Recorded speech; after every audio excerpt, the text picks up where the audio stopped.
encefalitis en general, generalmente son virales, pero no siempre son virales, ¿ya? Puede haber encefalitis incluso por parásitos, como hemos dicho la vez pasada. Puede ser producida por hongos, ¿no? Lo más frecuente, sin embargo, son los virus y en segundo lugar las bacterias, ¿no? Se caracteriza por una inflamación, pues, del parénquima cerebral, ¿no? Independientemente de su etiología. Incluso hay meningoencefalitis o hay meningitis, perdón, hay encefalitis autoinmunes también. O sea, los procesos infecciosos se producen primero, después se produce una reacción inflamatoria a nivel del encéfalo y esas también son encefalitis, ¿no? Las famosas EMDA, las encefalomielitis diseminadas agudas, por ejemplo, ¿no? Dependiendo de la parte o del sistema nervioso afectado, puede ser meningoencefalitis, pueden ser encefalomielitis también, ¿no? La incidencia varía desde 3.5 a 7.4 por 100.000 habitantes, ¿no? Por año, ¿no? Como les había dicho, la causa más frecuente son los virus, los más frecuentes probablemente son los enterovirus, según las series, ¿no? Y los que tienen mucha más importancia son los virus, son las cefalitis producidas por el herpes, ¿no? Que son de mayor morbimortalidad, ¿no? Entonces, los virus pueden producir una enfermedad por una invasión directa, ¿no? Pueden producir enfermedad de manera autoinmune, ¿no? Una reacción autoinmune, ¿no? La invasión del virus puede ser por vía hematógena, puede ser por vía incluso nerviosa, ¿no? Como la rabia, por ejemplo, ¿no? Puede migrar el virus a través de, ¿no? nervioso hacia el encéfalo, ¿no? Como les habíamos dicho, las encefalitis no son exclusividad de los virus, también pueden ser producidas por otras patologías, incluso otras enfermedades como lupus, como enfermedad de Behçet, como sarcoidosis, ¿no? Las infecciones del sistema nervioso central ocurren generalmente como una complicación, ¿no? De las infecciones virales sistémicas, ¿no? Imagínense un herpes labial, ¿no? Un herpes labial, ¿no? Que secundariamente produce una encefalitis herpética, ¿no?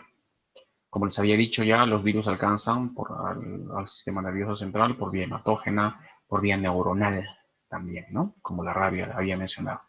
Pero más frecuente la vía hematógena, ¿no? La vía hematógena, por alteraciones de la barrera hematoencefálica, ¿no?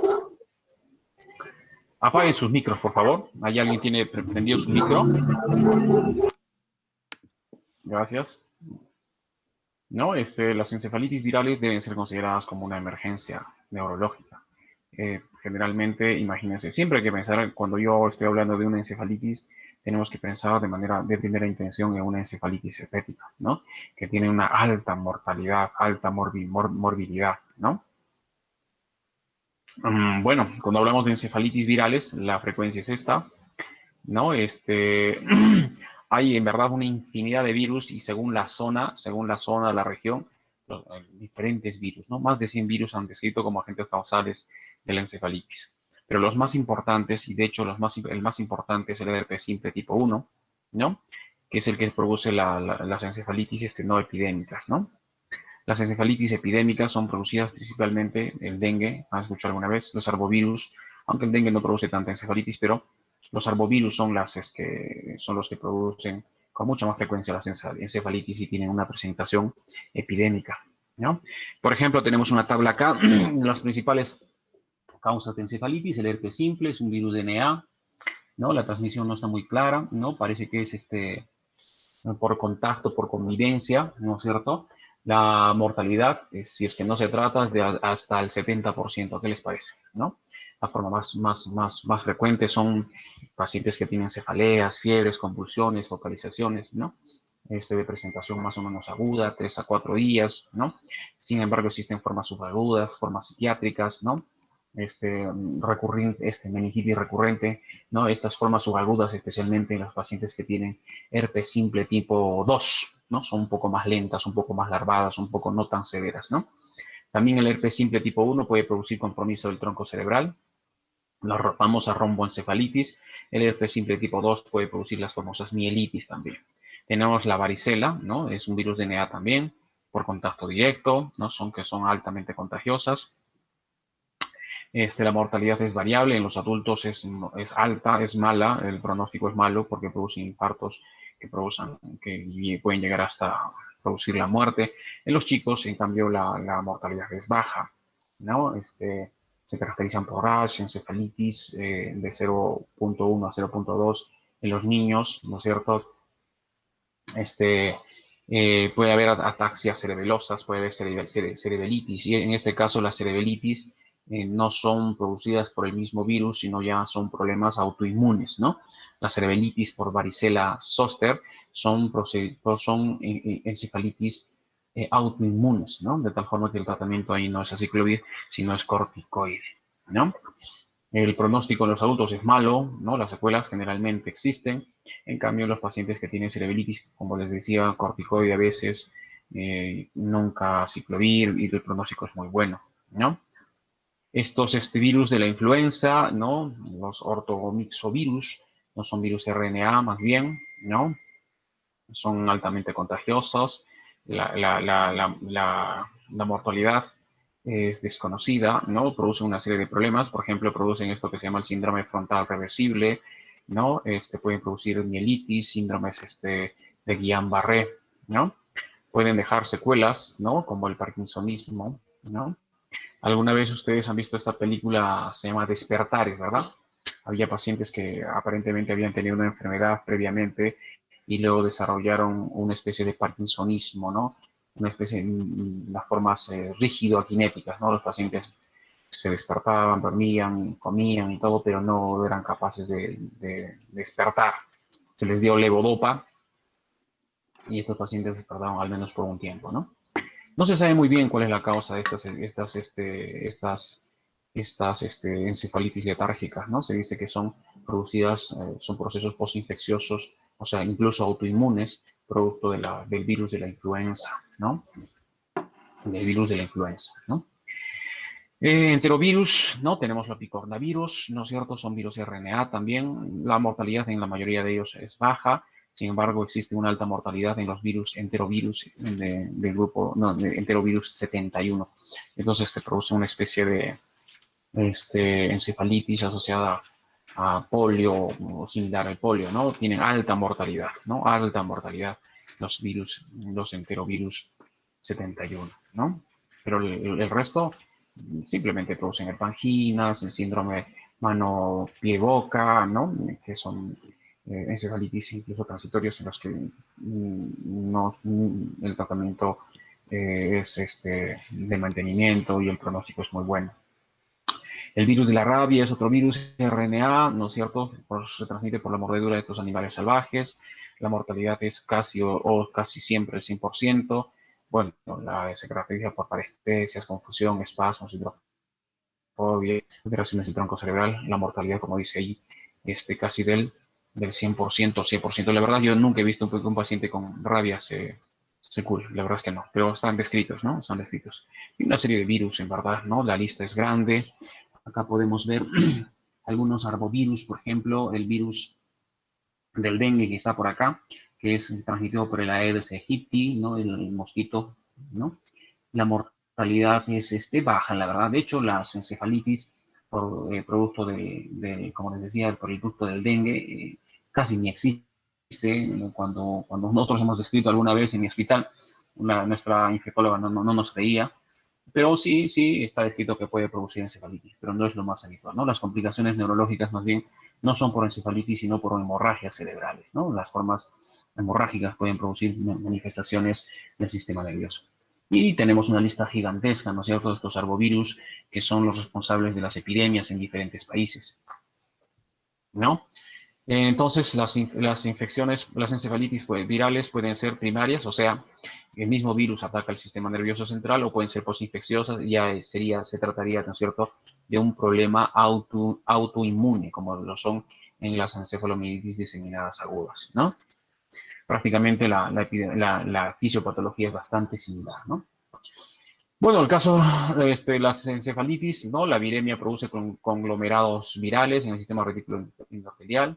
Eso produce inflamación capilar, endotelial, ¿no? En los vasos córticos subapicales, ¿no? Y alteración difusa del parénquima cerebral, ¿no? Se produce infiltración perivascular, linfocitaria, los linfocitos están por ahí, ¿no? Eh, y esto produce una alteración especialmente de la leptomeninges y del parénquima cerebral. Cuando hablamos de virus, bueno, en general, cuando hablamos de microorganismos, ¿no es cierto? Hablamos de esto que se llama neuroinvasividad, neurotropismo y neurovirulencias. Es bueno que lo sepan. Hay virus que son bastante neurotropos, como por ejemplo el HIV, ¿no? Como por ejemplo el virus de la varicela. O sea, que tienen predilección por el sistema nervioso, a eso me refiero. El HIV lo tiene desde el principio. Neuroinvasividad se refiere a la habilidad del virus para penetrar el sistema nervioso. No todos los virus son tan neuroinvasivos como otros. Neurovirulencia se refiere a la capacidad de producir una enfermedad, ¿no? Muy grave o no tan grave, la neurovirulencia. Cuando hablamos del diagnóstico, estamos hablando de una triada clínica que quiero que lo anoten, ¿no? La triada clínica de una encefalitis es la cefalea, la fiebre y alteraciones del estado de conciencia. Yo tengo un paciente con cefalea, tengo un paciente con fiebre, hasta ahí podría ser cualquier infección banal, sin importancia. Pero si de pronto ya tengo una alteración del estado de conciencia, tiene que pasar por mi cabeza que este paciente está haciendo una encefalitis. Si a esto se agrega alguna alteración como convulsiva, definitivamente una alteración focal, debilidad, de mi parece y todo esto, hay que descartar la presencia de una encefalitis. Cuando el estado de conciencia es alterado, el pronóstico es malo, ¿no? Entonces ahí estamos hablando de un cuadro ya severo. Cuando hacemos el interrogatorio es importante saber, ¿no? Los antecedentes familiares, es importante saber en qué zona está o de qué zona viene nuestro paciente, porque no se olviden de los arbovirus que producen esas encefalitis epidémicas en los diferentes países y es importante saber por qué países este paciente ha estado viajando, ha estado presente, digamos, ¿no? Es importante los viajes recientes, las picaduras, exposición a animales, ¿no? Es muy importante, ¿no? Importante la presencia de endomegalias, por ejemplo, ¿no es cierto? Epstein virus, los citomegalovirus pueden producir adenopatías, ¿no? Las lesiones en la piel es muy frecuente averiguar, es muy importante averiguarlos. Imagínense un paciente que tiene una lesión herpética, un herpes zóster, y está desarrollando un trastorno de conciencia, está desarrollando un síndrome vascular, podría ser entonces una encefalitis producto de la varicela zóster, por ejemplo, ¿no? Obviamente que hay que hacer un examen completo, ¿no? Para establecer el estado de conciencia, para ver si tiene focalización o no, para ver si tiene afasia o no, ¿no? Para ver si tiene compromiso autonómico o no, ¿no? Por ejemplo, ¿no? Algunas presentaciones clínicas, ¿no? Las ataxias cerebelosas son frecuentes en los niños que tienen una encefalitis, ¿no? Autoinmune por varicela zóster, ¿no? Ahí el virus, como les decía, no está atacando directamente y esto es un problema autoinmune, un proceso inmunológico. Ataxias cerebelosas también puede ser por el virus de Epstein-Barr, parotiditis, encefalitis de San Luis, ¿no? Los parkinsonismos, ¿no? Estas encefalitis letárgicas, como les decía, no solamente pueden ser producidas por influenza, ¿no? Sino también el virus de la gripe, sino también por estas encefalitis de San Luis, ¿no? Encefalitis japonesas, encefalitis del Nilo Occidental. Parálisis de nervios craneales, ¿no? Ahí hablamos del virus herpes simple, hablamos del Epstein-Barr. La demencia, ¿no? Esta es una pregunta de examen. La causa más frecuente de demencia, la causa más frecuente de demencia en gente joven es la respuesta HIV, ¿no? El virus, el HIV es bastante neurotropo, de hecho está invadiendo el encéfalo en la primera infección. Muchas veces se manifiestan los síntomas y muchas veces no, pasa desapercibido la invasión, ¿no?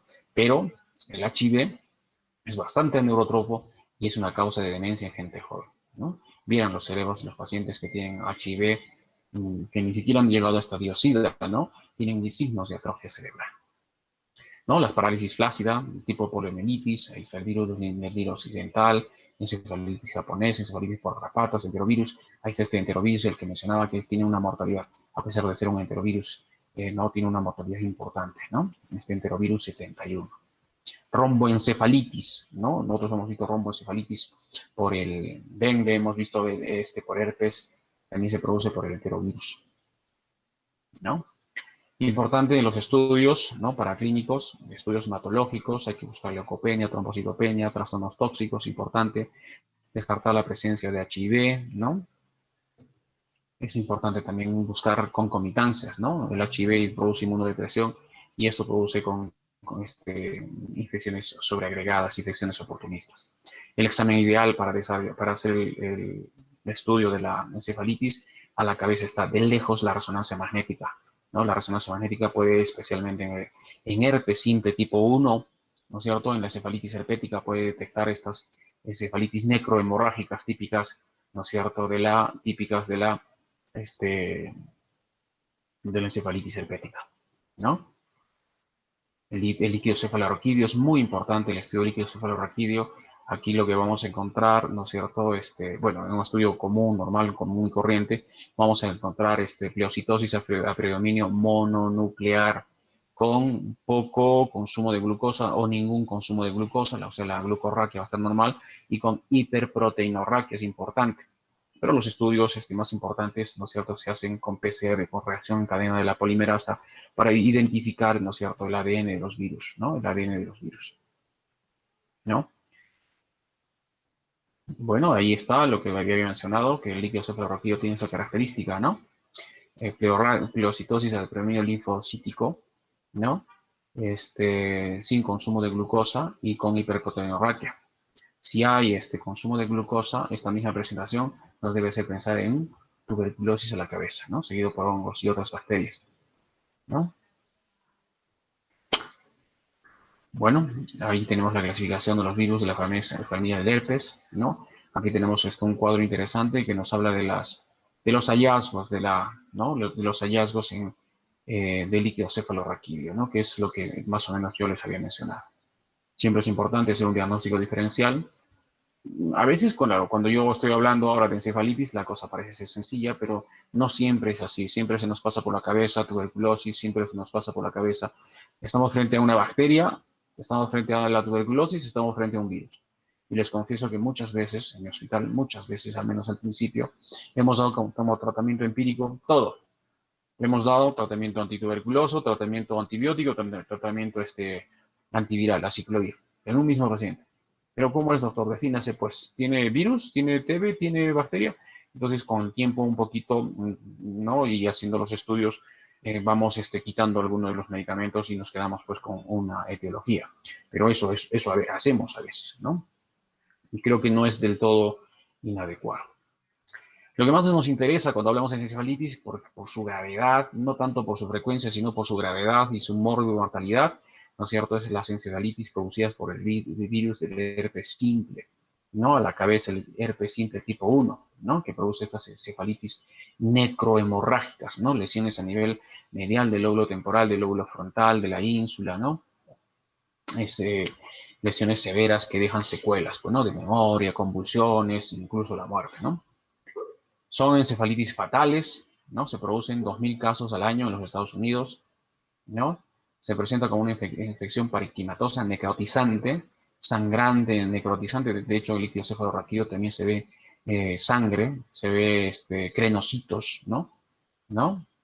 Típicamente compromete la parte medial del lóbulo frontal y temporal. No se olviden que se puede ver como una... Vamos a ver ahí, creo que tengo algunas imágenes. ¿No? Se ha descrito una distribución bimodal, especialmente en los menores de 20 años y también en los mayores de 40 años, ¿no? La mayoría de los casos jóvenes son debidos al virus tipo 1, ¿no? En los niños, en los chiquitines, por el canal del parto se pueden contaminar con el virus simple tipo 2, que es genital, ¿no? Que es genital. Como ven, es un virus ADN, ¿no? Este es un dato interesante, ¿no? Los virus ARN, uno cuando tiene un virus ARN puede fabricar vacunas, ¿no? Como es para este sitio, para este coronavirus. Cuando tenemos virus ADN, las vacunas casi no existen. Y de hecho los virus ADN brotan y vuelven a brotar, ¿no? Prueba de ello es que tengo herpes labial con bastante frecuencia, ¿no? Estoy estresado, estoy molesto, estoy preocupado, pum, brota el herpes labial. Virus ADN, virus de tipo 1, ¿no? Igual con el herpes simple tipo 2, ¿no? Los herpes genitales brotan, pues, ¿no? ¿Y cuándo se va a curar? Nunca. El paciente es portador, igual que la varicela, ¿no? Yo soy portador, el virus de la varicela llega a vivir en los ganglios dorsales de la médula espinal y cuando hay un problema de inmunosupresión, depresión, cuando hay una eh, situación que disminuye mis defensas o solamente el hecho de ser ya mayor o tener diabetes, por ejemplo, el virus brota, ¿no? No llega a desaparecer, por si acaso. Esta es la característica del virus, ¿no? En la mayoría de los pacientes, la infección es por una reactivación del herpes, como les había dicho, ¿no? Ya recién en un tercio es producto de una prima infección, ¿no? ¿Cómo es transportado el virus al sistema nervioso? Por vía hematógena generalmente, pero también por fibras nerviosas sensitivas, el nervio olfatorio, el ganglio trigémino, ¿no? Eso se llama diseminación retrógrada, ¿no? El virus también puede llegar de esa forma, ¿no? Lo que se produce son vasculitis necrotizante, focal, infiltración linfocitaria perivascular y meningia. Produce hemorragias petequiales, ¿no? Que estos se ven en la tomografía, se ven en la resonancia, que son confluentes. Hay necrosis, hay tejido muerto, ¿no? ¿No? El compromiso más frecuente, nunca se olviden de esto, la región orbitofrontal, del cíngulo, de la ínsula y la porción medial del lóbulo temporal, ¿no? Por eso las secuelas, ¿no? Miren esta lesión que prácticamente eliminó el hipocampo, la región medial del lóbulo temporal, ¿no? Miren acá esta lesión, una lesión necromorfológica de un paciente obviamente que falleció. Los síntomas de rápida progresión, ¿no? Incluyen fiebre, cefalea, síntomas psiquiátricos, convulsiones. Estos pacientes convulsiones, tienen convulsiones del lóbulo temporal, tienen convulsiones focales, ¿no? Que se ven estos famosos PLET, estas descargas periódicas en el lóbulo temporal, ¿no? Alteraciones de la memoria, obviamente, que no solamente son formas de presentación, sino también secuelas, jóvenes, ¿no? El examen físico, alteraciones de la conciencia en la mayoría, ¿no? Hemos tenido pacientes con herpes, la verdad, hemos tenido pacientes con herpes, nos ha ido, creo que en la mayoría nos ha ido bien, en algunos nos ha ido mal, especialmente por las secuelas, ¿no? Fiebre, ¿no? Afasia, como, imagínense una lesión necrohemorrágica en el lóbulo temporal izquierdo, ataxias, convulsiones, la mayoría son focales. Ahora, generalizadas en un 10% dice, sin embargo, sabemos que cuando hay una lesión en el lóbulo temporal, estas pueden hacerse rápidamente generalizadas, ¿no? Y parecer generalizadas desde el inicio, ¿no? Pero en sí son focales. Hemiparesias, compromisos de nervios craneales, defectos de campo visual, papilloedemas, ¿no? Puede haber. Sin embargo, pueden haber formas más lentas, ¿no? Habíamos dicho que las formas de herpes simple tipo 1 son hiperagudas, 3 días y rápidamente evolucionan, ¿no? Sin embargo, puede haber formas subagudas, especialmente producidas por herpes simple tipo 2. Tipo 2. Líquido raquídeo predomina los linfocitos, la glucosa normal, las proteínas elevadas, ¿no? Es importante, ¿no? Puede haber presencia de glóbulos rojos, como no es cierto, hay lesiones necrohemorrágicas, estos glóbulos rojos se pueden ver en mi líquido cefalorraquídeo como crenocitos, incluso como sangre, ¿no? Incluso como sangre, si hay una lesión importante. En la resonancia, que es el examen de elección, ¿no es cierto?, se va a ver esas lesiones de encefalitis herpética, que son imágenes más o menos simétricas o asimétricas, ¿no? Lesiones en la región medial, temporal, frontal, ¿no es cierto?, ¿no? En lóbulo, que tienen características hemorrágicas, ¿no? Miren esta lesión hemorrágica, ¿no? Y yo he visto lesiones así, ¿no? Hemorrágicas, pero en ambos lados, ¿no? Con alguna frecuencia. Miren, estas lesiones necrohemorrágicas, ¿no? En la región más medial del lóbulo temporal, ¿no? Es importante. Bueno, también se puede hacer resonancia magnética funcional, eso se llama espectroscopía. Como hay muerte neuronal, hay una disminución del N-acetil-aspartato. Como hay gliosis, puede haber un aumento del mioinositol y de la creatina. Esta es una tomografía. En las tomografías se ven muy bien las hemorragias. Miren, esta hemorragia en la región medial del lóbulo temporal, ¿no? En el hipocampo, ¿no? Produce, y miren estas lesiones, ¿no? Edema generalizado, ¿no? Edema, los surcos y fisuras borradas, ¿no? Y incluso acá un comportamiento en masa, ¿no? Está desplazando el ventrículo lateral del lado derecho, ¿no? Igual ahí, ¿no? El electroencefalograma es un examen muy interesante que se hace en los pacientes con sospecha de encefalitis herpética. Ayuda, ¿no? Tiene una alta sensibilidad, superior al 90%, y lo que se ve son las famosas descargas epileptiformes periódicas lateralizadas, los famosos PLETs. PLETs, ¿no? Son muy sugerentes en el contexto, en el cuadro clínico, por supuesto, ¿no es cierto? Son muy sugerentes de encefalitis herpética. Ahí están los famosos PLETs, ¿no? Esas descargas periódicas, ¿no?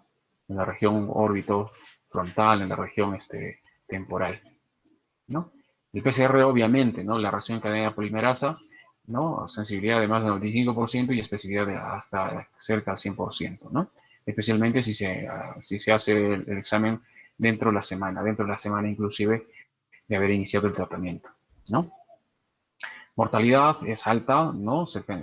Más del 70% si es que el paciente no se ha tratado, y con el tratamiento inclusive 28%, ¿no? Sin embargo, la mayoría, la mitad aproximadamente, presenta secuelas, que son secuelas neurológicas, convulsiones, hemiparesias, epilepsias de difícil manejo, ¿no es cierto? E inclusive trastornos psiquiátricos, ¿no? El pronóstico de estos pacientes empeora si el paciente es anciano, si hemos demorado el tratamiento, por eso que, como les decía, ¿no? Al principio, los primeros días, le estamos dando de todo, porque todavía no sabemos qué es, ¿no? Y no queremos perder tiempo, ¿no? Especialmente si se trata, por ejemplo, de un herpes simple y le estás dando ciclovir, pues estás haciendo bien las cosas, ¿no? Y si no le estás dando, porque tú todavía eres académico, todavía estás pensando en que, no, entonces te demoraste y el paciente va a quedar mal. Nosotros, por esto que hacemos, creo que nos va bien. Creo que nos va bien. Ya en el camino vamos corrigiendo el asunto, ¿no? Bueno, es cuando las encefalitis ya han llegado a un estado de conciencia alterado como el estupor y el coma, ya el pronóstico es malo. Pues, ¿no? Obviamente el pronóstico empeora a mayor cantidad de copias, ¿no? El tratamiento es aciclovir y la dosis es 10 por kilo por dosis, ¿no? 10 miligramos por kilo por dosis, ¿no? Se distribuye no se distribuye, se da cada 8 horas, ¿no? El tratamiento normalmente es 14 días, ¿no? 14, en verdad, desde 14 hasta 21 días. Nosotros damos 21 días de tratamiento a nuestros pacientes, ¿no? El tratamiento entonces ciclovir. Algunos dicen que la dosis debe ser hasta aquí, de 15, incluso hasta 20 miligramos por kilo dosis. Ahí se ha visto, los estudios han revelado que mejora la mortalidad, pero no mejora la morbilidad, ¿no? Nosotros usamos 10 por kilo, por dosis. Bueno, lo que hace la ciclovir es incorporarse al DNA del polimerasa viral, ¿no? Y esto es irreversible, y la enzima se inactiva, y por consiguiente la replicación del virus, ¿no? Se inactiva. Como digo, el pronóstico es mejor cuando instauramos lo más rápido posible, ¿no? El medicamento. Existen casos de resistencia descritas, en ese caso se recomienda el uso de foscarnet, ¿no? Que también es para el citomegalovirus. Hay complicaciones de la encefalitis, sí, hipertensión intracraniana, infartos cerebrales, trombosis de los senos venosos, síndrome de secreción inadecuada de hormona antidiurética, neumonías, sangrados, infecciones urinarias, coagulación intravascular diseminada, ¿no? Secuelas tardías puede haber, no puede haber, es frecuente, 50%. Déficit neurológico focal, ¿no? Afasias, hemiparesias, deterioros de memoria. No se olviden que el lóbulo temporal, el hipocampo, tiene que ver mucho con la memoria, ¿no? A largo plazo, especialmente, cambios de comportamiento, síndromes extrapiramidales, epilepsias del lóbulo temporal, ¿no? Conclusión, si yo sospecho de una encefalitis, lo que nosotros hacemos como tratamiento empírico es iniciar rápidamente aciclovir. En el camino podemos corregir, ¿no? Para mejorar mucho el pronóstico, ¿no? Para mejorar mucho el pronóstico de vida y la morbilidad también. La encefalitis por el dengue es rara, es rara. El dengue es quizá la infección por arbovirus más frecuente en todo el mundo. Sin embargo, las encefalitis son poco frecuentes, ¿no? Como les decía hace un rato, las complicaciones encefálicas son más por las hemorragias, ¿no? Bueno, entonces en la clínica va desde cuadros aparentemente gripales, ¿no es cierto? Pero también existen las formas hemorrágicas que son mortales, pues especialmente los chicos, ¿no? Entonces la manifestación clínica más frecuente consiste en un cuadro gripal severo asociado a fiebre, punto, ahí acabó todo, ¿no? Es incapacitante, describen pues los pacientes que es muy incapacitante, ¿no? Pero se autolimita, ¿no? Pero en niños especialmente puede haber las formas hemorrágicas, ¿no? Porque hay una trombocitopenia y hay hemorragias inclusive a nivel del sistema nervioso central, ¿no? A nivel del cerebro. Solo 1% de los pacientes que sufren esta enfermedad presentan compromiso neurológico, ¿no? La cefalea es un síntoma muy frecuente, ¿no? Pero se autolimita, es parte del síndrome gripal producto del dengue, ¿no? Otras complicaciones neurológicas descritas, las neuropatías, polineuropatías y síndrome de Guillain-Barré, ¿no? También se ha descrito casos de mielitis transversa, ¿no? No está muy claro si el virus en sí produce encefalitis. En verdad sí se ha demostrado que sí existe encefalitis por dengue, ¿no? No es lo más habitual, ¿no? Sin embargo, hay que descartar otras posibilidades, ¿no? Que esté frente a una hiponatremia, que esté frente a un edema cerebral, que esté frente a una hemorragia cerebral producto de la trombocitopenia, que esté frente a una encefalopatía hepática, ¿no? Que están produciendo enfermedad parecida, ¿no? A una encefalitis, ¿no? Sin embargo, sí hay casos de deterioro neurológico focal, difuso, ¿no? En ausencia, en ausencia de hemorragia o trastornos tóxico-metabólicos, ¿no? En estos casos se consideran pues las famosas encefalitis por dengue. Las manifestaciones son fiebre, alteraciones de la conciencia, vómitos, cefaleas, convulsiones, signos meningios, papiledema, parálisis facial, ¿no? Esto es más frecuente en la fase de la epidemia, ¿no? Existen paraclínicos y los hallazgos son muy similares, ¿no? Sin embargo, como les decía, hay que descartar otras posibilidades también, ¿no? Hay que ver la función hepática, hay que ver el perfil de coagulación, ¿no? Para ver si no se trata de otras cosas. La encefalitis por rabia, ¿no? Bueno, esta es una zoonosis causada por este rabovirus, ¿no? Tiene una mortalidad cercana o, por qué no, el 100%. Sin embargo, se puede prevenir, ¿no? Mediante la inmunización pasiva activa, ¿no? Inclusive cuando ya el organismo ha sido inoculado, puede el paciente recibir, ¿no es cierto?, inmunoglobulinas y mejorar, ¿no? Es lo que ocurre, ¿no? Cuando una persona es mordida por un perro, ¿no es cierto?, que estaba rabioso, ¿no? Lo que hacen normalmente en los programas es observar al perro 10 días. Si el perro se ha muerto antes, me tengo que vacunar. Si no encontró al perro, me tengo que vacunar. Si después de los 10 días no pasa nada con el perro, pues no pasa nada conmigo tampoco, ¿no? Es algo así, ¿no? Eh, bueno, no solamente el perro es el responsable, los murciélagos, otros animales salvajes también, ¿no? El periodo de incubación de la rabia va desde 5 días hasta 6 meses, pero en promedio va de 20 a 60 días, ¿no? Existen varias fases. El pródromo viral, que va desde el día 2 hasta el día 10, que se caracteriza por anorexia, náusea, fiebre, malestar, faringitis, diarrea, ansiedad, dolor, parestesias que son muy descritas, ¿no? El prurito en la zona de inoculación que se presenta hasta un 50%. Existe otra fase, ¿no? Un poco más avanzada, que se presenta ya en los 2 a 7 días posteriores, ¿no? Que se llama el periodo neurológico agudo, ¿no? En este periodo neurológico agudo lo que hay son fasciculaciones musculares, priapismo, convulsiones que pueden ser focales o generalizadas, ¿no? Después de esto el paciente puede morir o puede pasar a una fase de parálisis, ¿no? A una fase de parálisis. En esta misma fase se puede presentar una forma conocida como la rabia furiosa, ¿no? Es la que conocemos, la que hemos escuchado siempre, la que leemos siempre, donde el paciente desarrolla agitación, ¿no? Agitación psicomotriz, hiperactividad, inquietud, deseo de morder, ¿no?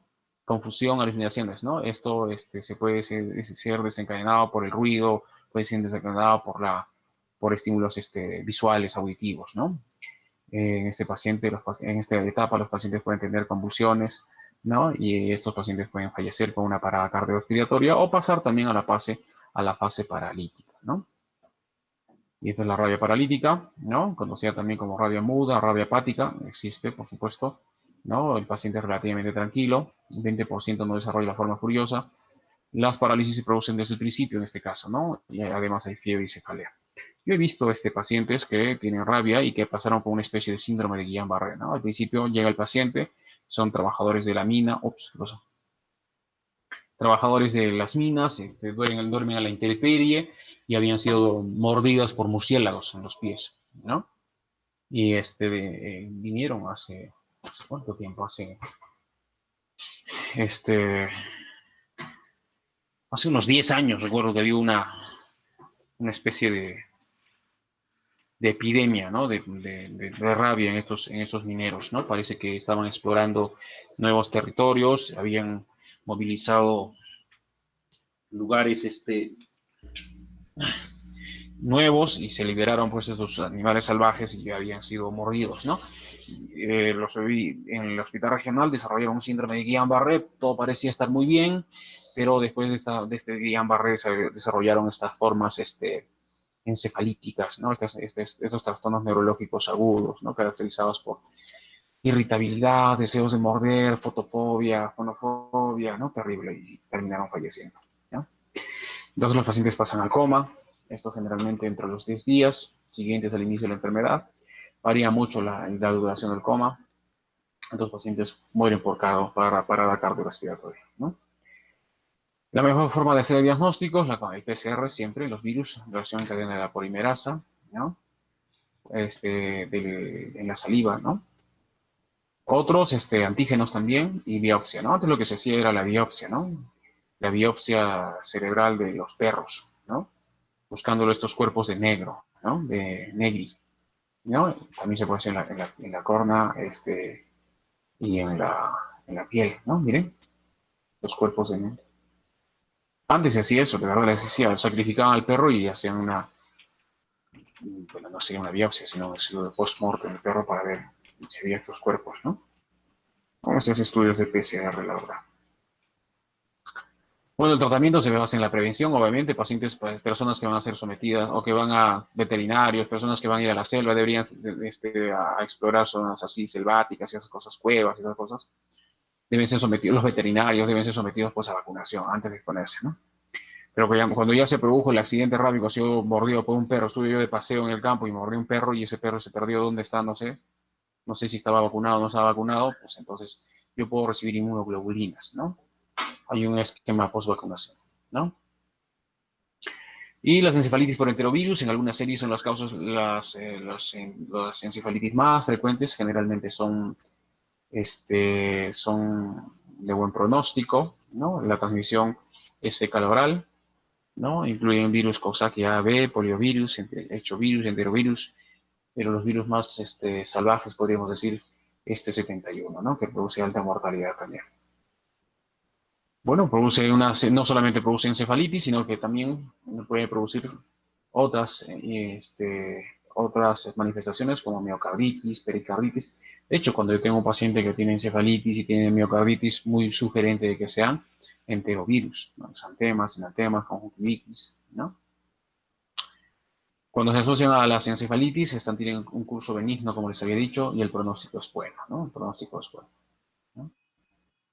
Salvo este enterovirus 71, que se asocia a una alta mortalidad, especialmente esta cepa, ¿no? Esta cepa que está por acá, ¿no?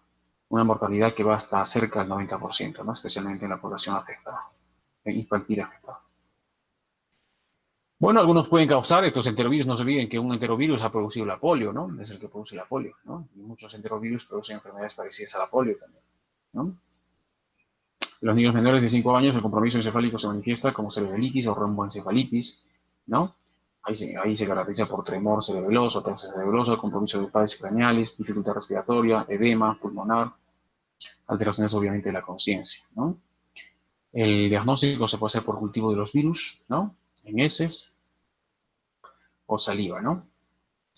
El diagnóstico también ayuda mucho el PCR y las imágenes que muestran lesiones en la sustancia blanca y en el tronco cerebral, ¿no? Bueno, para estos encefalitis el único tratamiento disponible es el pleconaril, una dosis de 200 miligramos cada 8 horas por 6 días. En general, como tiene una evolución buena, no le damos nada, el paciente mejora, ¿no? Poco a poco.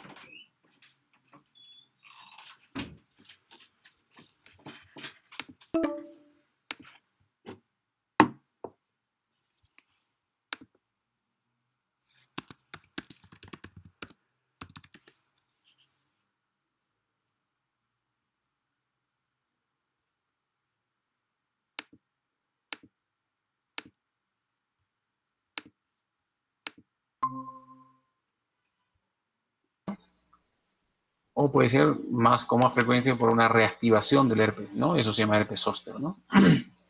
Por eso les decía que hay que explorar, ¿no es cierto?, en la piel, porque estos pacientes desarrollan, ¿no es cierto?, herpes zóster y después pueden desarrollar una encefalitis por varicela zóster. El compromiso, obviamente, tanto la varicela zóster del herpes zóster es, ¿no?, en pacientes inmunosuprimidos, inmunodeprimidos por los años, por el uso de corticoides, por el HIV y una serie de cosas, ¿no? La clínica se asocia a encefalitis, ¿no? A vasculitis, perdón, ¿no? De grande y pequeño vaso. Puede haber meningitis, pueden desarrollar ventriculitis, pueden desarrollar mielitis, ¿no? El compromiso vasculítico se expresa como una enfermedad cerebrovascular, como un ictus, en personas mayores de 60 años especialmente, ¿no? Es un ictus, ¿no? Es un ictus típico, ¿no? Alguna vez nos pasó un paciente, ¿no? De 74 años más o menos,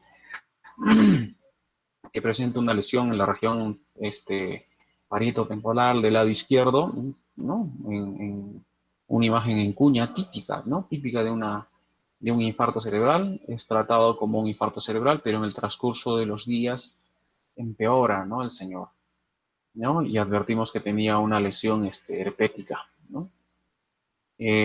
Tarde fue nuestra reacción cuando le empezamos a dar aciclovir, altas dosis, 10 por kilo, dosis, ¿no? El paciente empeoró hasta una encefalitis difusa, diseminada, ¿no? En coma, el paciente entró a la UCI, estuvo mucho tiempo en la UCI, salió de la UCI y al final un paciente con secuelas, ¿no? Secuelas.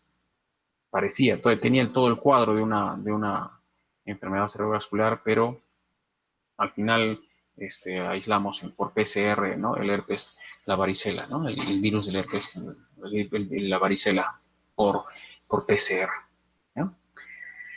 La mortalidad de esta vasculitis puede ascender incluso hasta el 25%, ¿no? Este paciente quedó muy secuelado, ¿no? Ya conforme pasaron los años también me enteré que falleció, ¿no?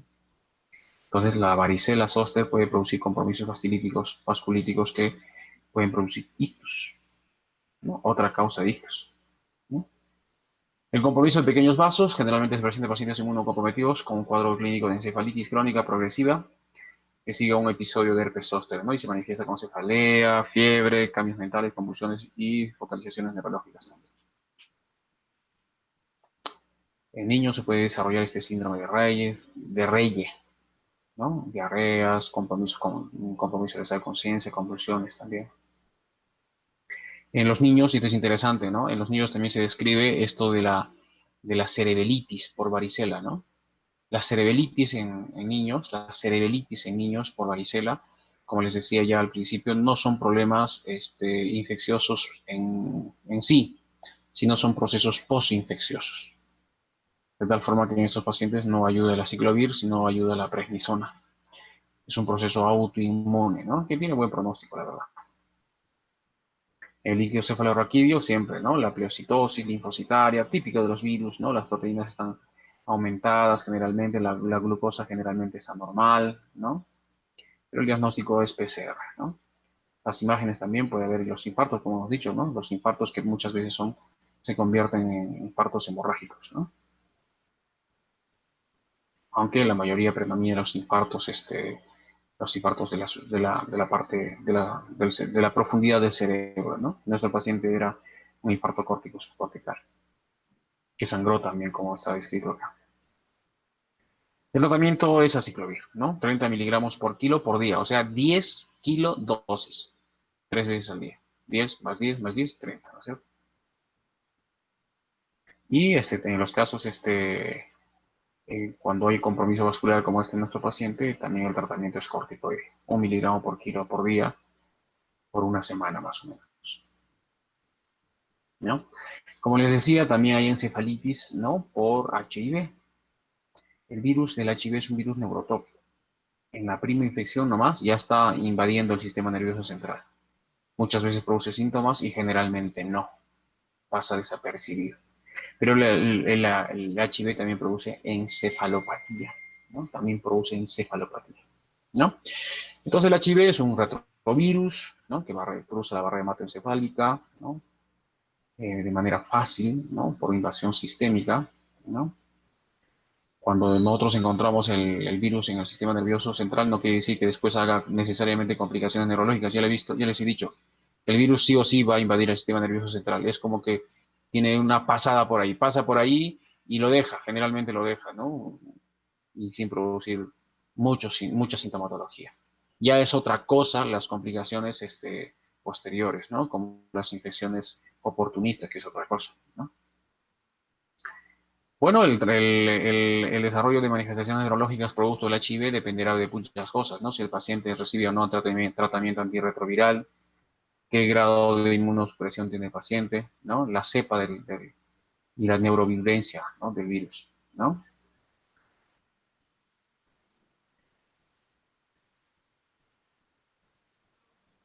Acaban de atropellar un perrito. Qué mala suerte.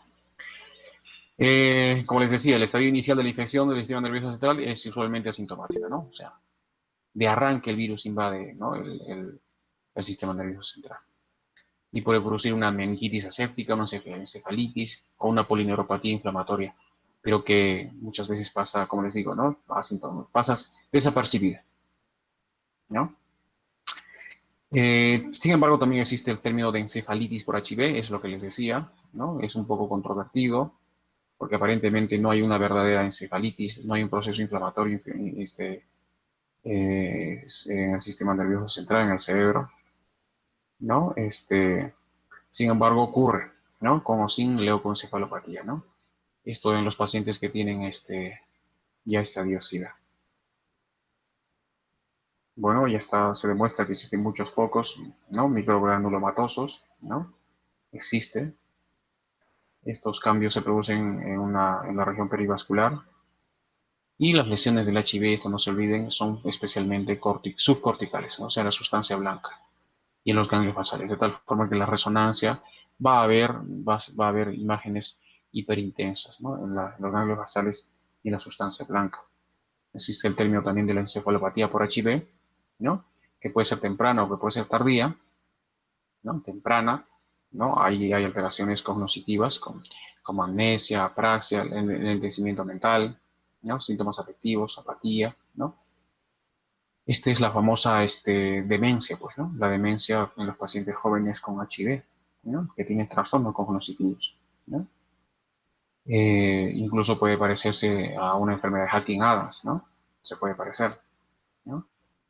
Y lo que se ve lo que tienes que hacer es descartar si existe otra infección oportunista, ¿no? Los pacientes con HIV siempre hay que descartar una infección oportunista, TB, toxo, citomegalovirus, ¿no? Criptococosis, perdón.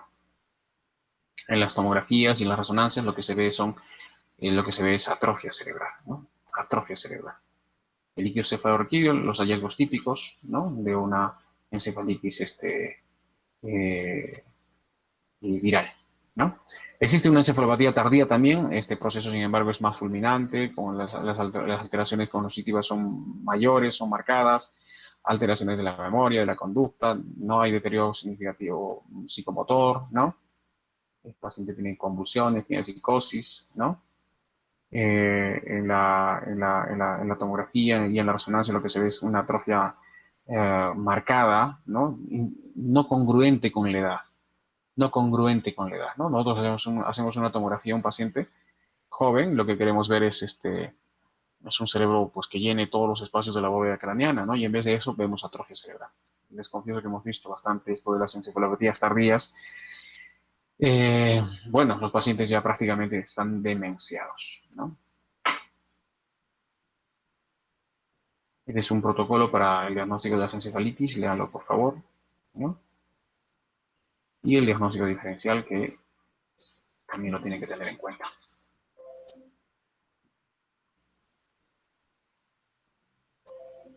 Vamos a hablar ahora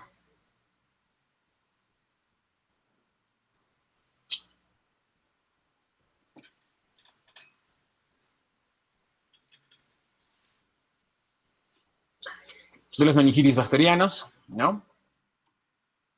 Tanto la encefalitis, ¿no es cierto?, como las meningitis bacterianas son emergencias. Cuando yo estoy frente a un paciente que tiene fiebre, a un paciente que tiene cefalea, a un paciente que tiene rigidez de nuca y encima tiene alteraciones del estado de conciencia, el paciente tiene pues una meningoencefalitis, ¿no? Encefalitis se dice porque solamente se afecta el parénquima, pero eso es un poco extraño, es un poco raro. Generalmente, especialmente las bacterias, también se afectan las meninges.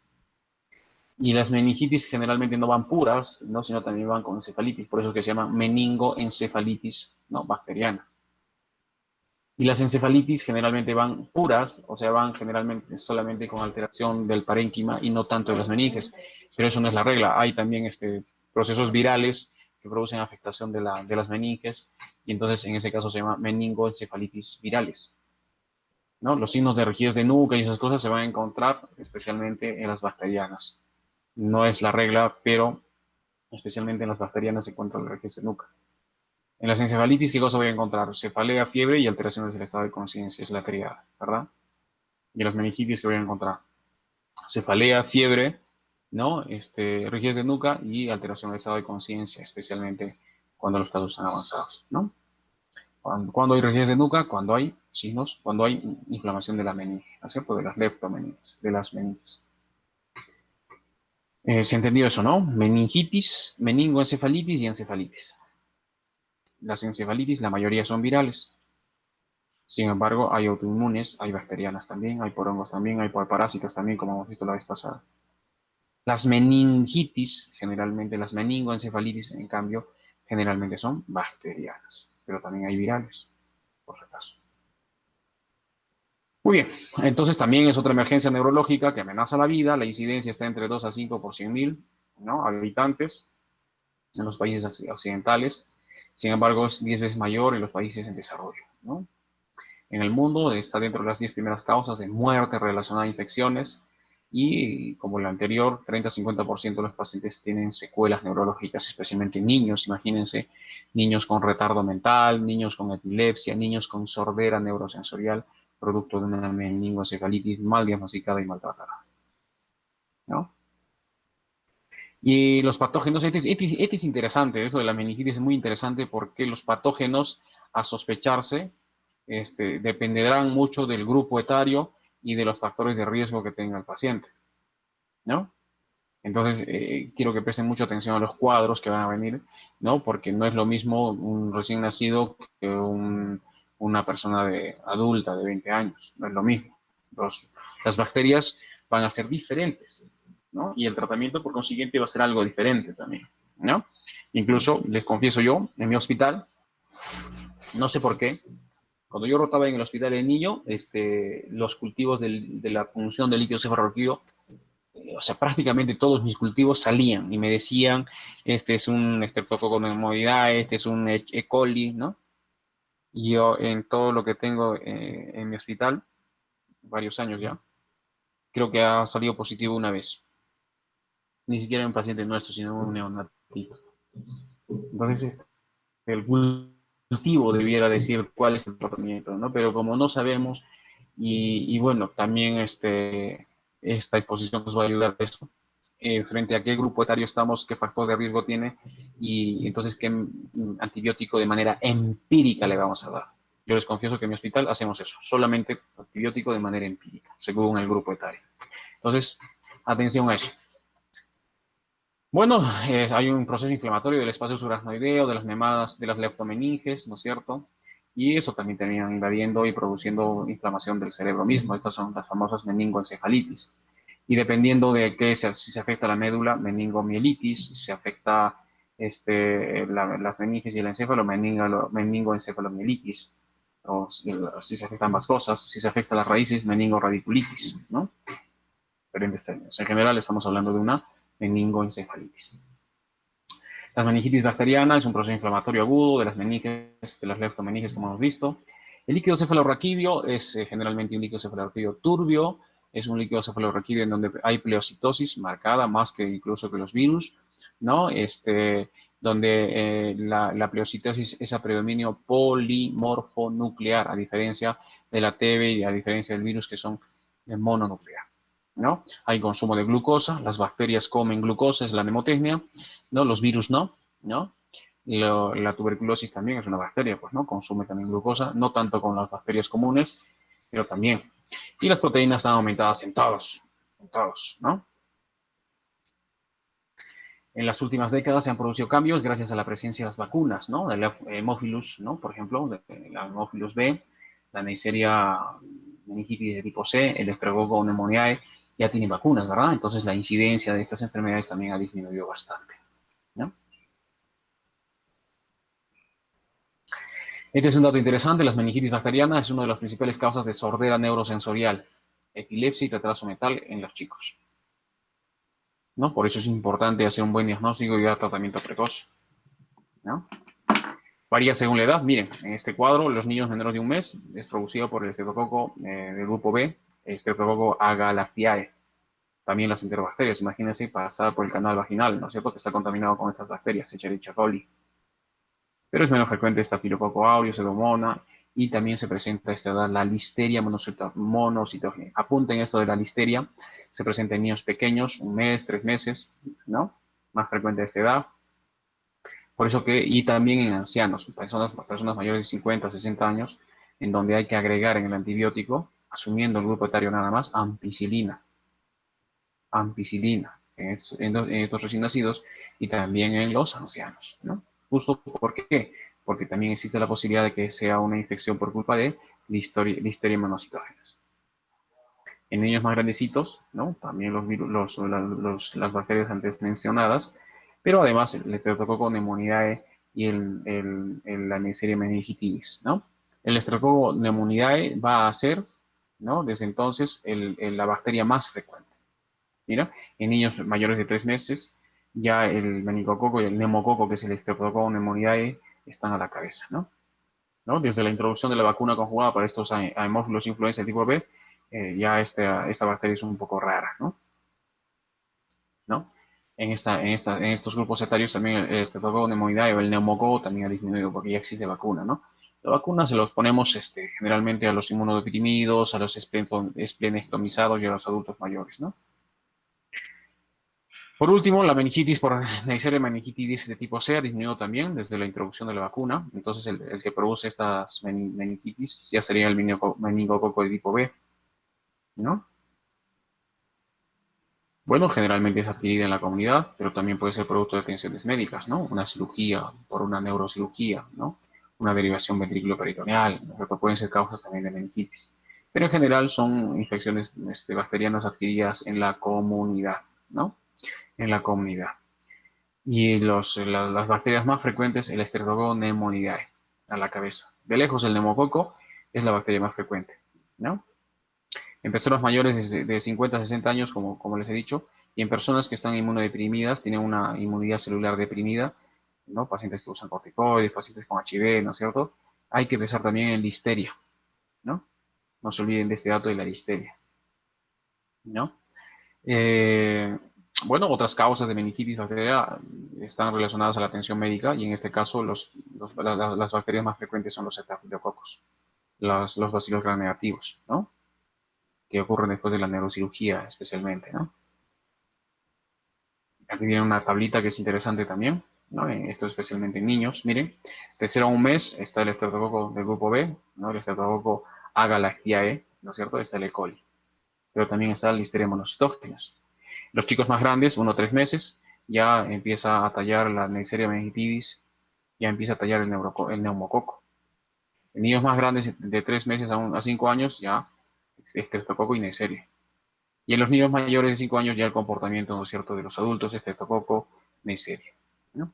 Otro grupo, otro cuadro, perdón, en los chicos, en los recién nacidos, no se olviden, ¿no es cierto?, del estreptococo del grupo B, no se olviden de listeria, no se olviden E. coli, ¿no? Por el canal vaginal y esas cosas, ¿verdad? En los niños mayorcitos, neumococo, ¿no? En los niños mayores de 3 meses, neumococo, Neisseria. En las personas mayores, ¿no? De 50 años, neumococo, meningococo y listeria, no se olviden. Algunas etiologías, ¿no es cierto?, como causas de meningitis, por ejemplo, cuando el estado inmunológico está disminuido, neumococo, listeria, cuando hay una fractura del cráneo, ¿no? El estreptococo, el pneumoniae, ¿no? Neumococo, el Haemophilus influenza.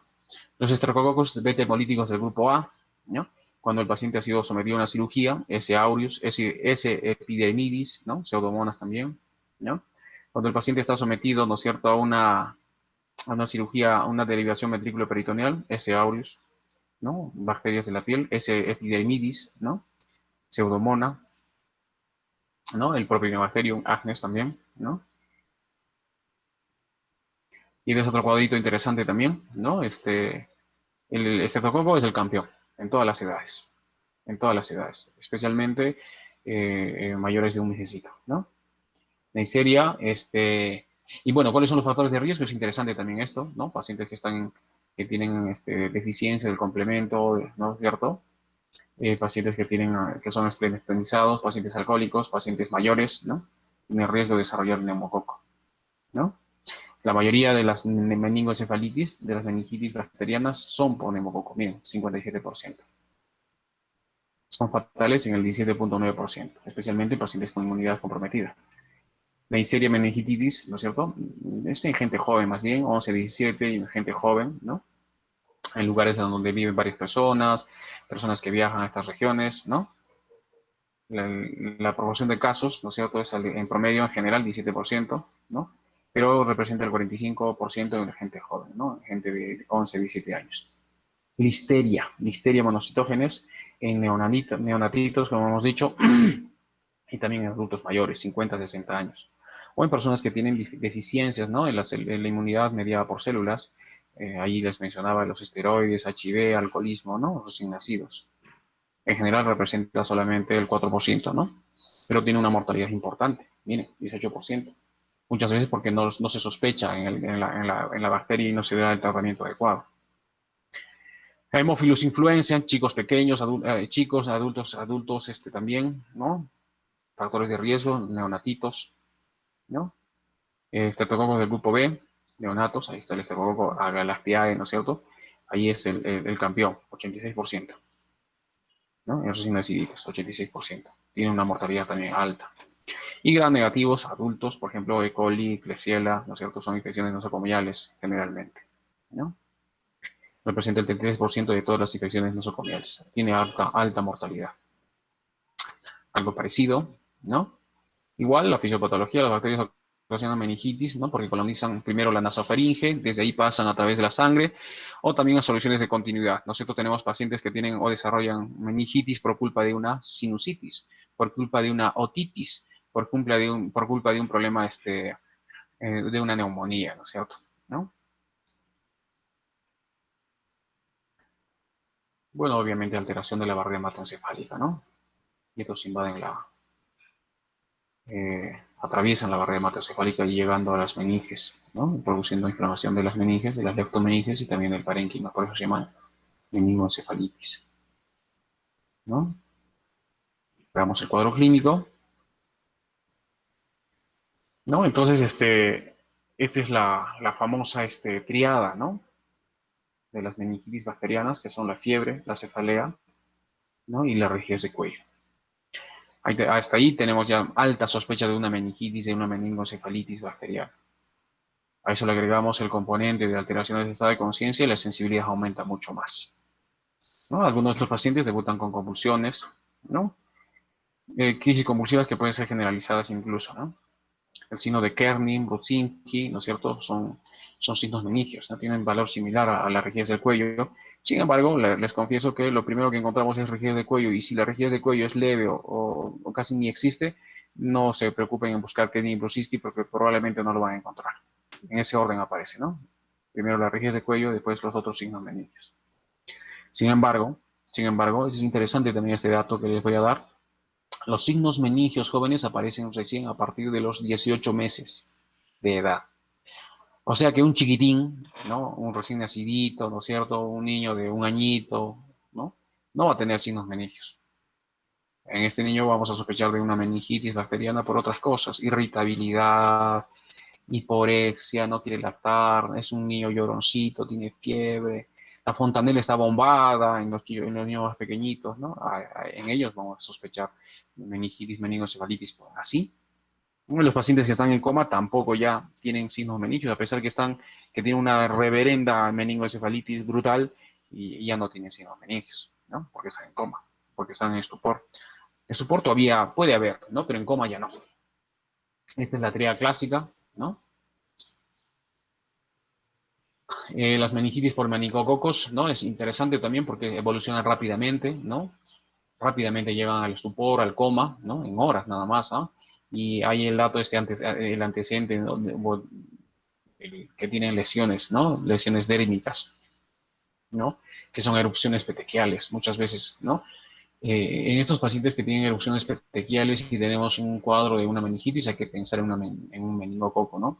Y este es un diagnóstico muy importante porque tenemos que tener, como personal de salud, tenemos que tener mucho cuidado porque incluso tenemos que usar quimioprofilaxis por rifampicina, ¿no es cierto? Por ejemplo, para prevenir la enfermedad. Los pacientes desarrollan rápidamente choques circulatorios. Los síntomas importantes son las mialgias. Las mialgias pueden diferenciar incluso de otros cuadros meningios, ¿no? Y están las lesiones petequiales, ¿no? De los meningococos, ¿no? Lesiones petequiales, mialgias, ¿no? Y un estado, fiebre, alteraciones del estado de conciencia, cefalea, meningococo. El neumococo es la bacteria más frecuente, ¿no?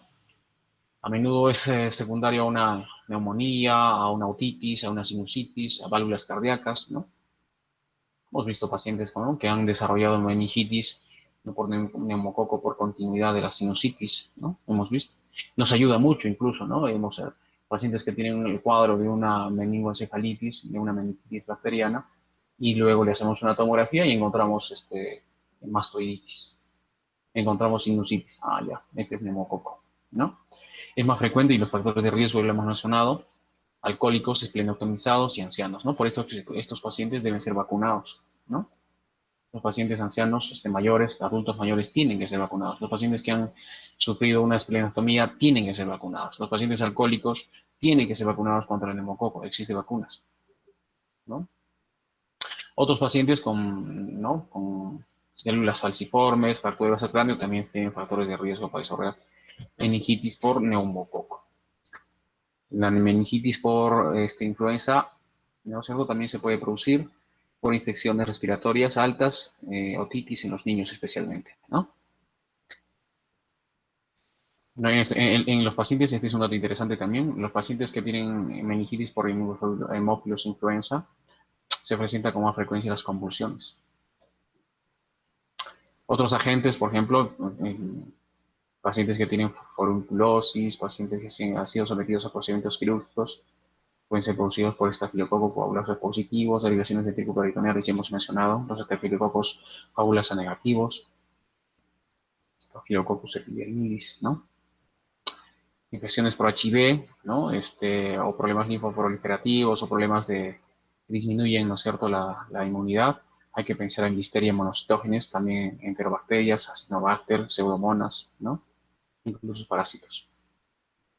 Es un dato también interesante, los signos cerebrales focales, ¿no? ¿Quiénes producen signos cerebrales focales? A la cabeza, la tuberculosis, pero también el neumococo y la influenza. Pueden producir ciertos síndromes cerebrales focales, ¿no? Alteraciones de los pares craneales también, ¿no? No se olviden de la tuberculosis que produce una lesión en la base del cerebro.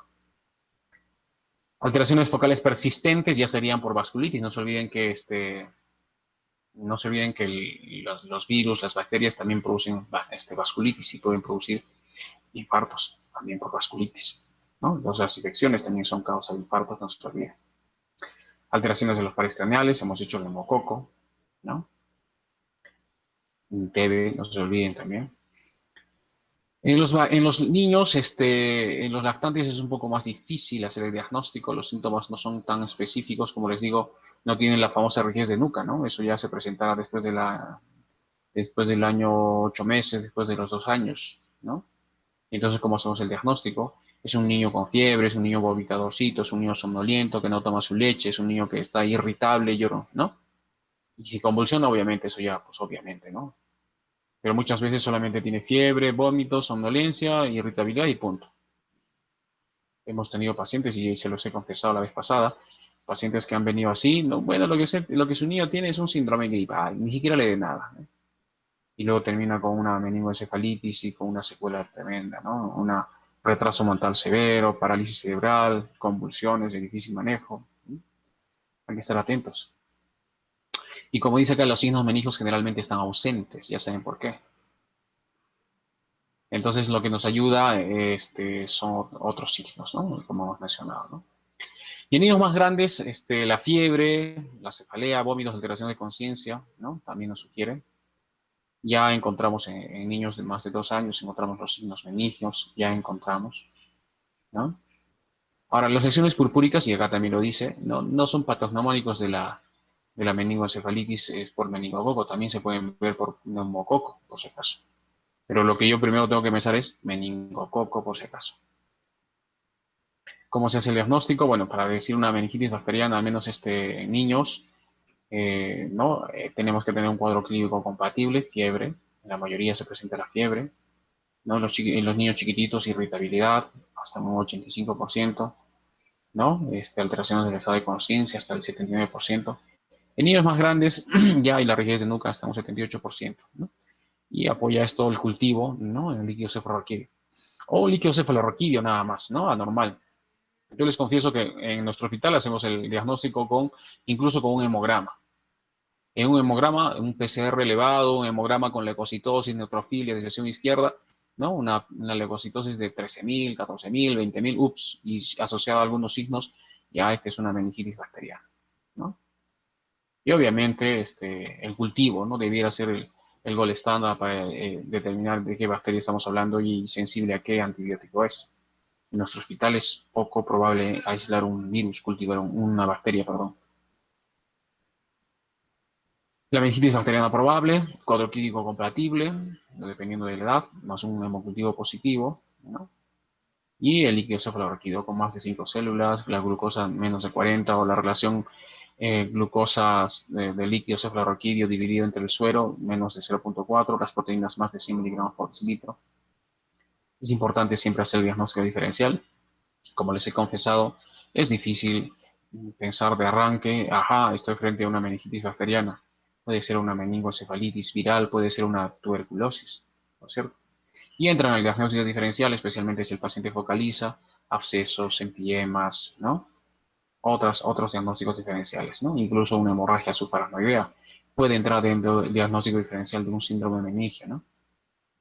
Pero ahí quizás la historia es un tanto diferente, ¿no? La cefalea en trueno de inicio agudo, abrupto, ¿no? El paciente que tiene meningitis sí tiene cefalea intensa, pero su inicio es insidioso y curso progresivo, ¿no? Poco a poco fue empeorando, doctor. Diferente a la hemorragia subaracnoidea, que es como una bomba, ¿no? En segundos, en minutos, el peor dolor de cabeza de mi vida. Los exámenes auxiliares son muy importantes, ¿no? Ahí lo que más nos ayuda es el líquido cefalorraquídeo. Siempre digo que antes de hacer una punción lumbar, hay que hacer una tomografía, no se olviden, ¿no? Y ahí lo que vemos, pues, es la pleocitosis, apreminio polimorfo nuclear con consumo de glucosa, o sea, la hipoglucorraquia. Cuando yo estoy viendo a un paciente, estoy haciendo una punción lumbar, en ese mismo momento le estoy pidiendo una prueba para ver cómo anda la glicemia, o lo estoy haciendo un hemoglucotest, porque al final voy a tener que comparar la glucosa del líquido cefalorraquídeo con la glucosa del suero, ¿verdad? Y esa tiene que estar, algunos dicen menos de la mitad, ¿no? O algunos dicen menos del 0,4, ¿no? Algunos dicen menos de las 2/3 partes glucosa, de la glucosa, del plasma. La cosa es que hay consumo de glucosa en las bacterias, ¿no?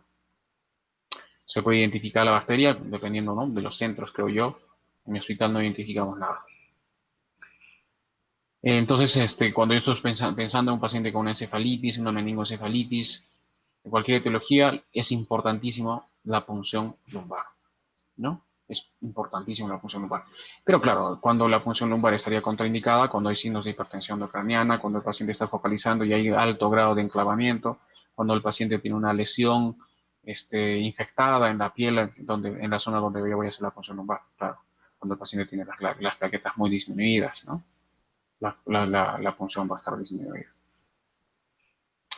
En el estudio de incluir el recuento de células, ¿no? De evaluar las proteínas, la glucosa, tenemos que hacer un ground, tenemos que hacer un cultivo, tenemos que hacer una tinta china buscando cripacoco, tenemos que hacer un KOH buscando otros hongos, tenemos que hacer un test de ADA buscando tuberculosis, ¿no? Todo eso ayuda. Y como dice acá, paralelamente se debe determinar la concentración de la glucosa sérica, porque tengo que saber, no vaya a ser que esté frente a un paciente que tiene diabetes, que tiene unas glucosas de 200, 300, yo le hago el examen del líquido cefalorraquídeo y veo que la glucosa está normal o incluso un poco aumentada y ya no hay consumo de glucosa, pero sí había consumo de glucosa en comparación al líquido cefalorraquídeo, ¿no? Que estaba menos de la mitad o menos de las 2/3 partes. Por eso es importante sacar la glucosa en ese momento. Bueno, se debe considerar una MEG bacteriana si la presión de apertura es mayor. Normalmente en las encefalitis, en las meningoencefalitis, la presión de apertura está, ¿no? elevada, más de 180 milímetros de mercurio, o de 18 milímetros de mercurio, o de 180 milímetros de agua. Cuando hay un recuento aumentado de leucocitos, ¿no? Cuando yo hago una punción lumbar, ese es un dato interesante, ¿no? Yo le hago una punción lumbar, yo tengo que encontrar si mi líquido cefalorraquídeo es normal, 100% mononuclear. Mi líquido cefalorraquídeo es 100% mononuclear. Si yo a ese mi líquido cefalorraquídeo le encuentro un neutrófilo, como dice acá en la lámina, ese líquido es anormal. No tengo que encontrar neutrófilos, no tengo que encontrar polimorfos nucleares. No, son 100% mononuclear, ¿no? Algunas veces, pero si este líquido está normal, dice, ¿no? Pero tiene un neutrófilo. ¿Y eso qué? Eso no es normal, eso es anormal. La glucosa consumida, ¿no? En el rango de 0.4, ¿no? O menor, ¿no? Las proteínas aumentadas, ¿no? De aquí sale pues el término de la disociación albumino-citológica, ¿se acuerdan? Cuando hablamos de Guillain-Barré, ¿no es cierto? En el Guillain-Barré las células están normales y las proteínas están aumentadas. ¿Pero por qué, doctor? Si normalmente cuando las proteínas están aumentadas, también las células deben estar aumentadas. Eso está en relación a una meningitis bacteriana, a una meningitis, a una meningoencefalitis viral también, ¿no? Pero en Guillain-Barré ha aumentado las proteínas, pero las células están normales, o más o menos normales. El GRAN es importante para determinar la bacteria de la que estamos hablando, una bacteria, ¿no? Ayuda, ¿no? Ayudaría bastante. Les confieso que en mi hospital tampoco. ¿Será que somos muy tromes y hacemos el diagnóstico de las meningoencefalitis muy precozmente y en el líquido cefalorraquídeo está tan diluido que no encuentran bacterias como para hacer el cultivo o como va a ser el GRAN? No lo sé. Pero en verdad el GRAN ayuda mucho, ¿no? El GRAN ayuda mucho. Es de mucha utilidad. Tiene una especificidad mayor al 97%. ¿El cultivo para qué? Es la prueba de oro, ¿no? Incluso gracias al cultivo puedo aislar la bacteria y puedo establecer la sensibilidad de esta mi bacteria y darle el tratamiento de acuerdo a mi antibiograma y no hacer como nosotros hacemos un tratamiento empírico. Otras pruebas, test de aglutinación, también hacemos, reacción cadena de la polimerasa, también hacemos, ¿no? Esto es un cuadro que ya lo hemos visto, ¿no? De todos los hallazgos, ¿no? En las diferentes patologías, ¿no? La glucosa generalmente está disminuida en las bacterias y un poco en la TB. Generalmente está conservada en los virus. Las proteínas están aumentadas en todas, especialmente las bacterianas. El recuento de glóbulos blancos en todos están aumentados, pero es a predominio polimorfo nuclear en las bacterias y predominio mononuclear en los virus y en la TB. La celular está más aumentada en las bacterias, ¿no? Ese dato lo tienen que saber de paporreta porque de verdad les va a ayudar a hacer los diagnósticos, ¿no? Sospechar, ¿no? Yo tengo pleocitosis. Muy bien. Periodominio mononuclear. Muy bien. Hasta ahí estoy en virus, TB, hongos. Glucosa normal. Ah, ya. Entonces no hay consumo de glucosa, virus, ¿no? No, la glucosa está disminuida. Debe, debe. Entonces, más o menos así hacemos nosotros nuestro diagnóstico, aunados a la historia clínica, como les decía, ¿no? La historia clínica, las bacterias, los virus son más rápidos que las bacterias son más rápidas que la tuberculosis es subaguda y crónica, ¿no? Bueno, otros estudios, la proteína C reactiva, el PCR está aumentado, ajá, hay una bacteria. ¿No? El lactato está incrementado, ajá, hay una bacteria. La ferritina está elevada, ajá, hay una bacteria, ¿no? El hemograma, como les decía, el hemograma es una maravilla. No se olviden que ustedes están sospechando de un paciente con una meningoencefalitis, vean el hemograma, hay una leucocitosis tremenda, con neutrofilia y desviación izquierda. Bueno, ¿y para qué decir esta lámina que lo saqué del continuum, ¿no? Predictores independientes, dice al 99% de certeza. Ya no sean malos, pues mira, una glucosa menor de 34 miligramos por decilitro, hay consumo de glucosa, a ojo cerrado. ¿No? En la glucosa, la relación glucosa de líquido cefalorraquídeo sobre la glucosa del plasma, 0.23, cantada, ¿no? Hay consumo de glucosa. Las proteínas más de 220, hay hiperproteinorraquia. La pleocitosis es más de 2000, ya quién no puede hacer ese diagnóstico, ¿no? Más de 2000. Y polimorfo nuclear 1180, bueno, ya, ¿para qué está esta lámina? Está por las puras. Ahí obviamente pensamos, probablemente este líquido es un líquido incluso purulento, purulento. ¿no? Cuando yo tengo un paciente que tiene una sospecha de una meningoencefalitis, yo le hago la punción lumbar. Le encuentro líquido cefalorraquídeo turbio, ya le empiezo el tratamiento. Y dependiendo del tiempo de enfermedad y todo eso, le empiezo antibióticos, profilácticos, incluso ya el tratamiento anti-TB, ¿no? Como les decía, al principio muchas veces empezamos todo el tratamiento junto.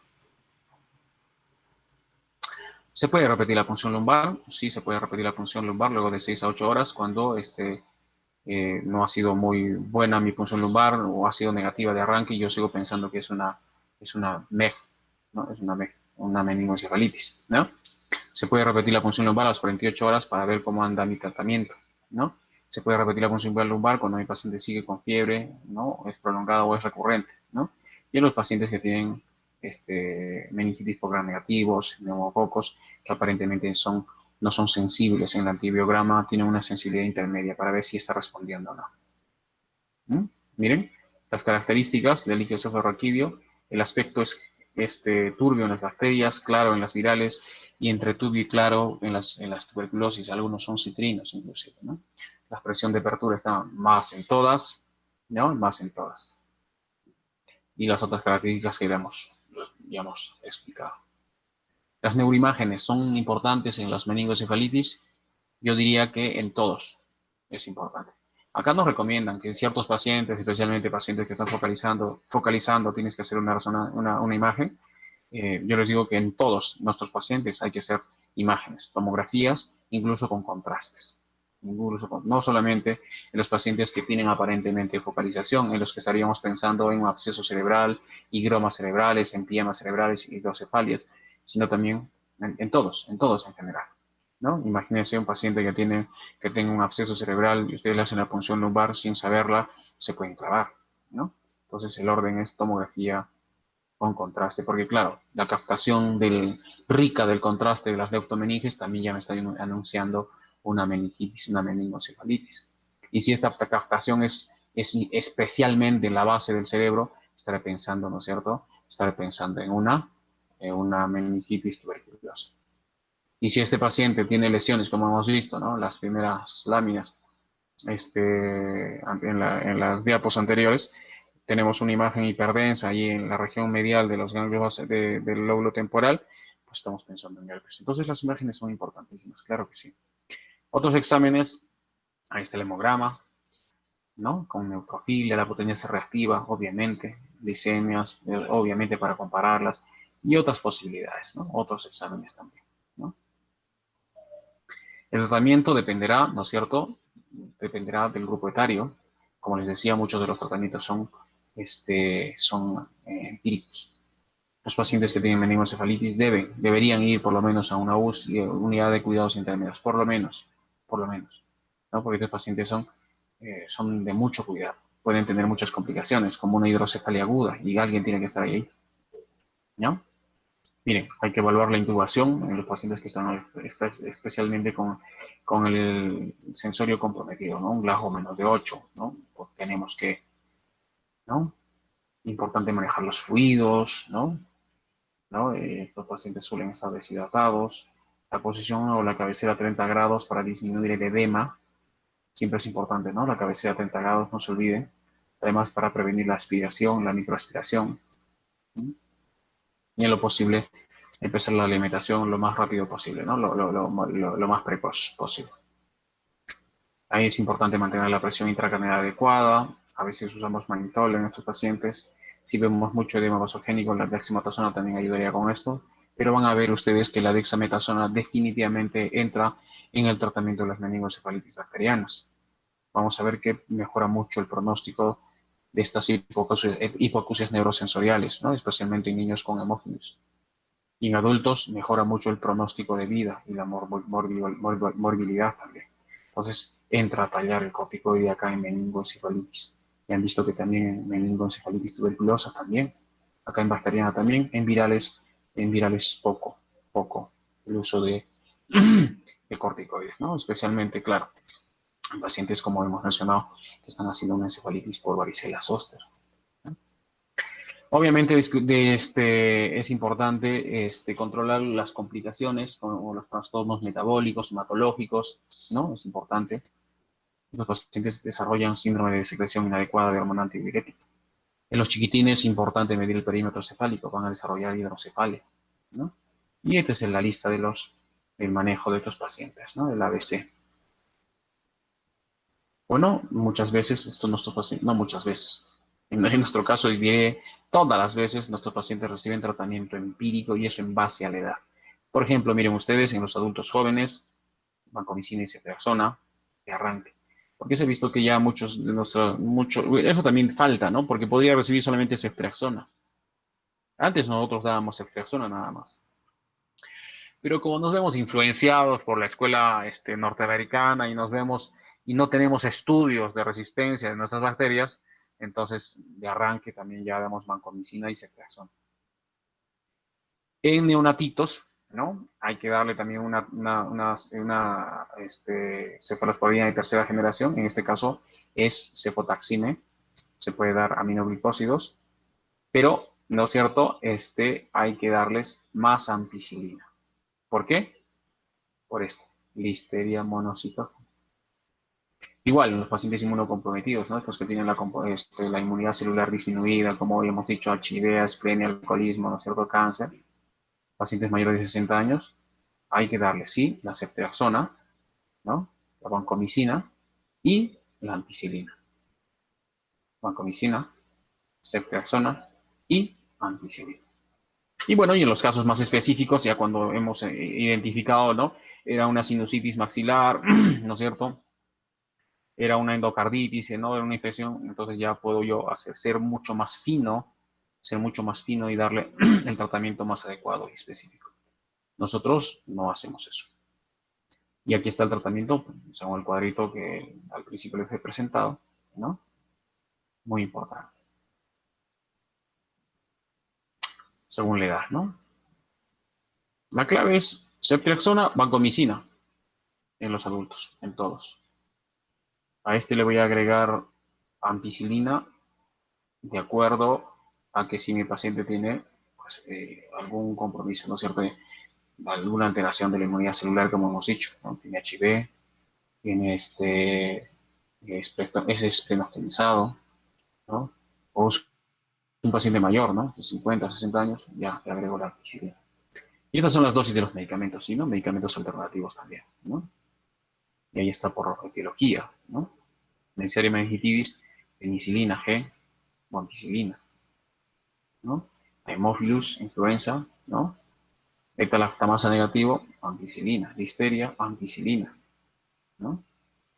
De los estafilococos, ¿no? Vancomicina. Y en la mayoría, los neumococos, ¿no? Vancomicina y ceftriaxona.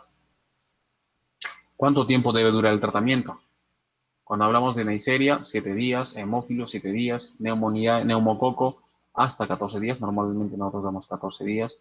Si es un estreptococo, ¿no es cierto?, del grupo B, los chiquitines, 21 días, los gran negativos, 21 días. Y si se trata o estamos sospechando de listeria, 21 días o más.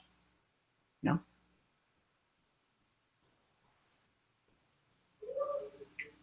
Bueno, pacientes que desarrollan, que hacen una meningocefalitis, pueden desarrollar una serie de complicaciones, hidrocefalias agudas, hidrocefalias tardías, CIJAP, pueden desarrollar una serie de complicaciones, trombosis venosa cerebral, una serie de cosas, ¿no?